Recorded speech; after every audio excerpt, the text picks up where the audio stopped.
The hammering came like thunder against steel, sharp, relentless, and furious. It rattled through the ribs of my garage door, each strike echoing a rhythm of accusation. I set my coffee mug down. The ceramic clinked softly, a calm counterpoint to the storm outside. And I already knew, before I even reached the window, I knew whose shadow I'd see there, through the small pane of glass.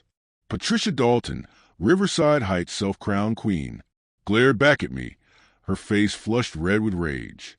Behind her, like an echo of her ego, stood her son, Tyler, arms folded tight, that smirk of entitlement carved deep across his face.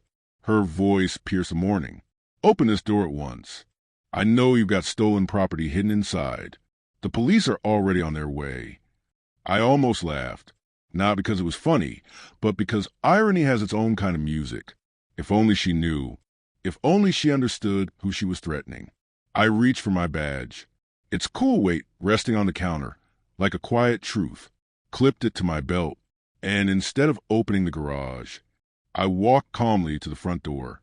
When I swung it open, the sunlight fell between us like a blade. Her expression faltered. Confusion first, then hesitation, then that simmering pride trying to rebuild itself. She saw something in my eyes she didn't recognize. The stillness of a man who stood in front of much worse storms. "Good morning, Patricia," I said evenly. "You seem upset." Her jaw trembled, then stiffened. "You know exactly why I'm here, Mr. Morrison. You've stolen a car. My son saw it. It's registered to someone else. You think you can hide it behind that garage?" Behind her, Tyler grinned wider. A boy trying to wear the mask of a man.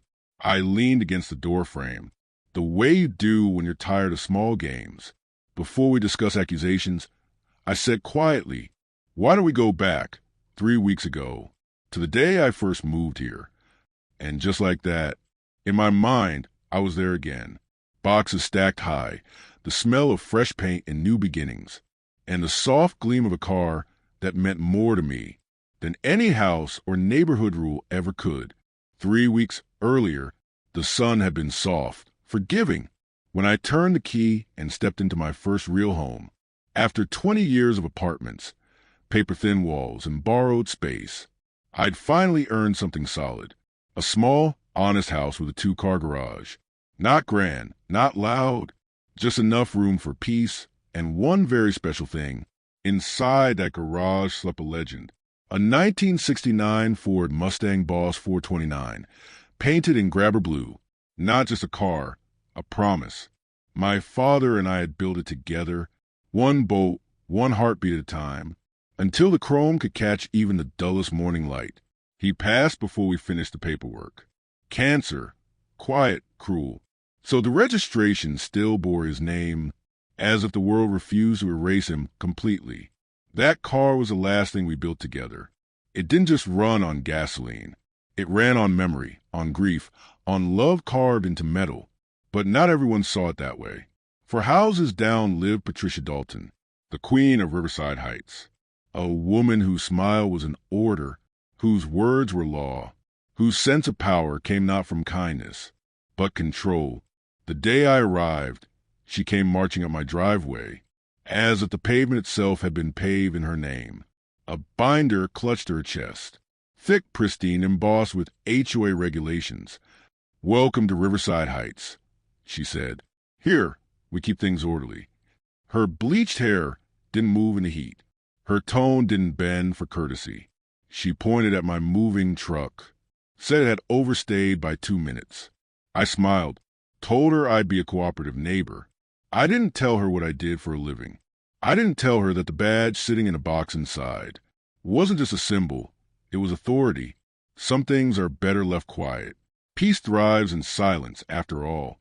But Patricia wasn't built for peace. She was built for dominance.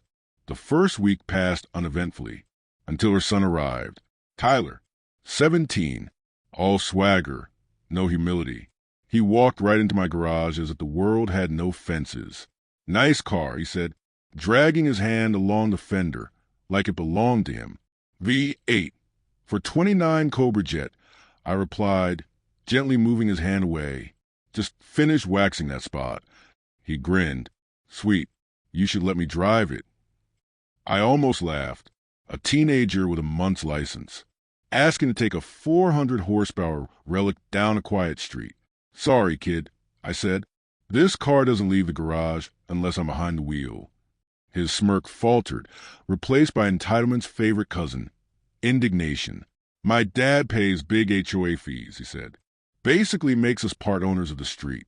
So, technically, I own part of your car, too. I remember staring at him for a moment, trying to decide if he was joking. He wasn't. That's not how ownership works, Tyler. He huffed. We'll see. And he stormed off, leaving behind a scent of arrogance and immaturity. 20 minutes later, the Queen arrived.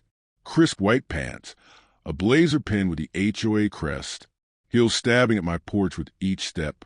Her eyes were knives wrapped in politeness. My son tells me you were rude, she said. I told him he couldn't drive my car. I answered. If that's rude, guilty as charged. She pursed her lips so tight they nearly disappeared. Tyler is a responsible young man. When he shows interest, it's only neighborly to accommodate. We're community, after all. I breathed slowly, fighting the urge to explain what that car meant, how it wasn't just metal, but memory. Instead, I said, Ma'am, that vehicle's worth more than most annual salaries. No one drives it but me. Well, she said, eyes glittering, we'll see if it even meets HOA regulations. And she did see. By week's end, I had a stack of violation notices, thicker than the morning paper. Too loud, too bright, commercial vehicle, potential race car, each one pettier than the last. I responded to every single one, politely, calmly, pointing out the bylaws that prove her wrong, and that somehow made her angrier. The following Saturday, Tyler returned, this time with friends. I was mowing the lawn when he called out, Hey, Mr. Morrison, we were wondering if you'd reconsider. Just a quick lap around the block. The answer's still no, Tyler. One of his friends, a stocky kid in a football jersey, stepped up. Come on, man. Don't be such a hard ass. Enough, I said, and my voice dropped into what my officers called a chief tone, the one that cuts through bravado like glass through silk. You boys need to head home. This conversation's finished. They left reluctantly. Tyler glared over his shoulder, a look that promised more trouble. He was right. Within the hour, Patricia was back, this time dragging her husband, Richard, behind her. He looked tired, the way good men look when they stop being heard. You threatened my son, she declared. Richard's a lawyer. We could sue you for emotional distress. Richard said nothing, just stared at the ground like it had answers. Ma'am, I said, I asked them to leave my property. That's within my rights. Her chin lifted like a flag on a battlefield. We'll see what the HOA board thinks. They stormed off, and I knew, deep down, that this wasn't over, because people like Patricia don't stop when they're wrong. They stop when they're defeated. The days that followed were a parade of petty torments. Notes on my windshield, trash cans overturned, complaints filed about my grass being half an inch too long. Every act small, every act deliberate, a war of inconvenience, designed to grind patience into dust. But I'd seen worse wars. In uniform, behind a badge, across lines where patience wasn't a virtue, it was survival. So I waited, watched, let her build the fire higher, until it was her own hands feeding the flame, and the match she finally struck was her undoing. It happened on a Saturday, like the story was circling back to where it began. That Saturday morning, the air was too still, the kind of stillness that comes before a storm when the world holds its breath, waiting. I sat on the porch with my coffee, watching the sunlight glint off the Mustang's chrome through the garage window. It was peaceful for once, until I heard laughter, teenage laughter, sharp, mocking, too loud for the hour. I looked up. Tyler and two of his friends were huddled by my garage, phones raised, snapping pictures, their reflections distorted in the car's polished surface. I set the mug down, quietly, walked toward them, slowly. Tyler, I said, calm but firm, Leave. Now. He turned, that sneer already forming. Relax, bro. It's just a picture. My followers love classic cars. Off my property, I said. Last warning. He rolled his eyes. Dude, you're way too uptight. That car should be mine anyway. You're too old to appreciate it. You probably don't even drive it right. There are moments when words fail to carry meaning. When someone crosses a line they can't see. I didn't shout, didn't move, just looked him in the eyes. Leave, I said, my voice so steady it made the air heavy. Or I'll call the police. He grinned, wide, unafraid. Too late. My mom already did. She said you stole that car. For a moment, the world tilted.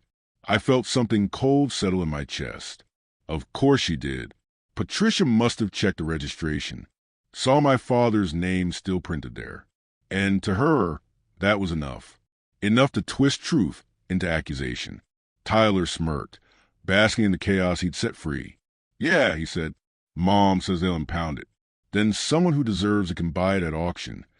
That's when I heard it. The distant wail of sirens. They grew louder, closer. Flashing red and blue spilled down the pristine street of Riverside Heights, bouncing off perfect lawns and manicured facades.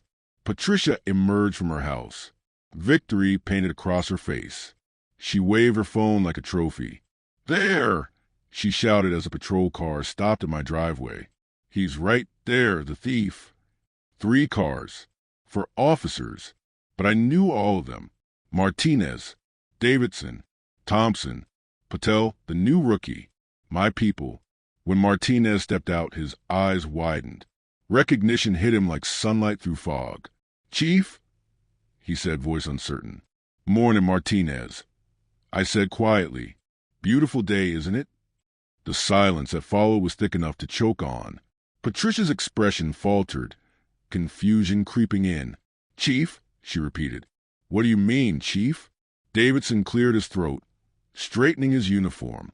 Ma'am, he said carefully, this is Chief Morrison. He's our commanding officer, chief of police. For a long second, Patricia just stared, her lips parted, her voice gone. Tyler took a step back, his bravado dissolving. And Richard, poor Richard, just arrived, looking like he wished he hadn't. But the registration, Patricia stammered. It's not in his name. It belonged to my father, I said. He passed 6 months ago. I inherited it. I just hadn't transferred the title. I met her eyes, steady, unblinking. Would you like to see the death certificate? Her face crumpled. The authority she'd worn like armor now looked like rust. I didn't know, she whispered. It was a mistake. No, I said gently. It wasn't. You checked the registration, then called 911. You knew what you were doing. I turned to Martinez. Take a full report. False claim of a stolen vehicle. Harassment, ongoing for 3 weeks. Yes, sir, he said immediately.